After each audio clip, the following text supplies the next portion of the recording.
चीन कैसे भला अपनी अतिक्रमण की आदत को छोड़ सकता है, बल्कि उसकी तो ये पुरानी आदत है कि अपने पड़ोसी देश की सीमाओं में घुसकर उनकी जमीनों पर कब्जा कर लेना। इस बार चीन पर आरोप है कि नेपाली भूमि पर उसने कब्जा कर भवन बनवाए, जिसके खिलाफ राजधानी काठमांडू में बुधवार को विरोध प्रदर्शन किया गया और काठमांडू स्थित चीनी दूतावास के बाहर नेपाली युवाओं ने काफी ज्यादा विरोध प्रदर्शन किया और चीन के खिलाफ जमकर नारेबाजी की। यहां तक कि छात्र संगठन और अन्य समूह से जुड़े लोगों ने गो बैक चाइना जैसे नारे लगाए। इस बारे में और जानें उससे पहले अगर आपने चैनल सब्सक्राइब नहीं किया है तो चैनल सब्सक्राइब कर लें, बेल आइकॉन दबाना बिल्कुल न भूलें। वीडियो पसंद आए तो लाइक करें, कमेंट करें और शेयर करें। नेपाल के हुमला जिले में चीन के सैनिकों ने सीमा स्तंभ से 2 किलोमीटर भीतर नेपाली भूमि पर कब्जा जमाया और 9 बिल्डिंग्स बनवा डाले और वहां नेपाली नागरिकों की एंट्री भी बैन कर दी।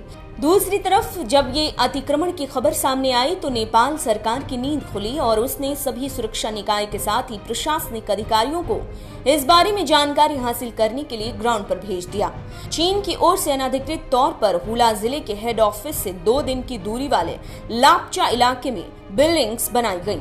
चीन ऐसा दावा करता है कि बिल्डिंग्स जहां बनाई गई हैं वो इलाका चीन के ही भूभाग में आता है, तो वहीं नेपाल का दावा है कि 11 नवंबर की सीमा स्तंभ गायब किए गए। नेपाल ने दावा किया कि चीन ने नेपाली भूमि का अतिक्रमण किया और इन बिल्डिंग्स को बनवाया। जब नेपाली अधिकारियों ने मौके पर पहुंचकर बात करनी चाहिए तो चीन ने बात करने से भी मना कर दिया। चीन के सैन्य अधिकारियों के मुताबिक सीमा से जुड़ी किसी भी तरह की बात सिर्फ सीमा क्षेत्र में ही होगी।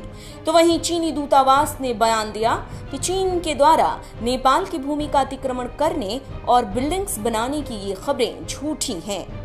नेपाल के पास अगर किसी तरह का सबूत है तो चीन बात करने के लिए तैयार है। 2 महीने पहले ही ऐसी खबर आई थी कि नेपाल के गोरखा जिले के रुई गांव को चीन ने अपने में ले लिया है, जिसके बाद नेपाल में काफी हंगामा हो गया था।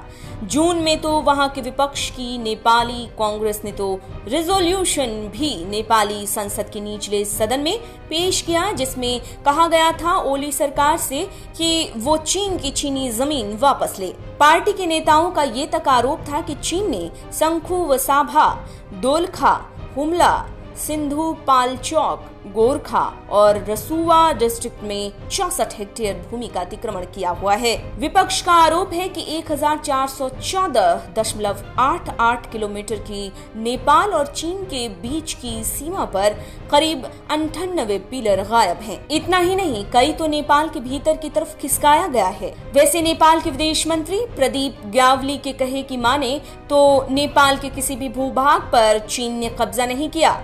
ग्यावली ने कहा कि चीन के साथ नेपाल का किसी भी तरह का सीमा विवाद नहीं है। देखा जाए तो चीन के खिलाफ नेपाल में सिर्फ भूमि अतिक्रमण ही नहीं बल्कि कई अलग अलग मुद्दों को लेकर भी वहां की जनता विरोध कर चुकी है।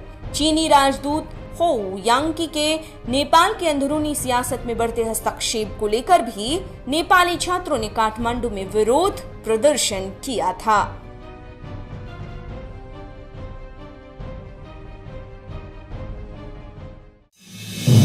आप देख रहे हैं नेट्रिक न्यूज, साहस सच कहने का।